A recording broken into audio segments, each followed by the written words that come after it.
d'aménagement directeur qui me tiennent à cœur et à ceux de mon groupe, vous le savez, principalement sur la question des logements à finalité publique et plus encore sur la question des logements à finalité sociale. Et je partage évidemment l'intérêt de ma collègue et je souhaitais me joindre à son interpellation. Alors bien sûr, les PAD, c'est avant tout un outil de planification territoriale, mais la mixité de fonctions qu'il prévoit permet, nous semble-t-il, d'apporter une réponse à la crise du logement, surtout quand les décisions politiques claires accompagnent le volet réglementaire en ce qui concerne la mixité des logements.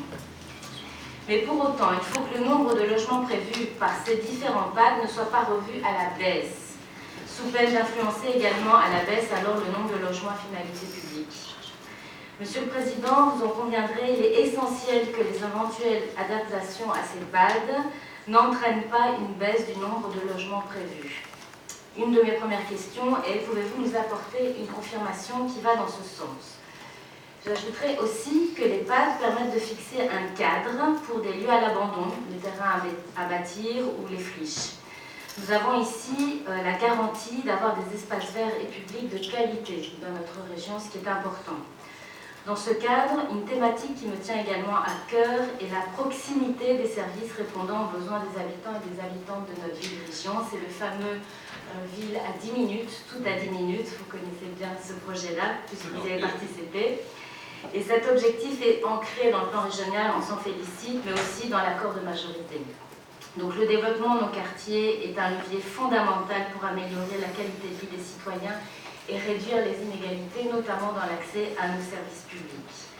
Alors renforcer les centralités locales, voire même micro-locales, et développer une ville qui soit plus polycentrique, en permettant à chaque Bruxellois ou Bruxelloise de compter à 10 minutes la présence d'un espace vert, d'une infrastructure collective ou de commerce, doit contribuer à réduire la dualité sociale, qui est un vrai problème dans notre région, et rendre notre ville accessible, plus accueillante et plus adaptée à tous et à toutes.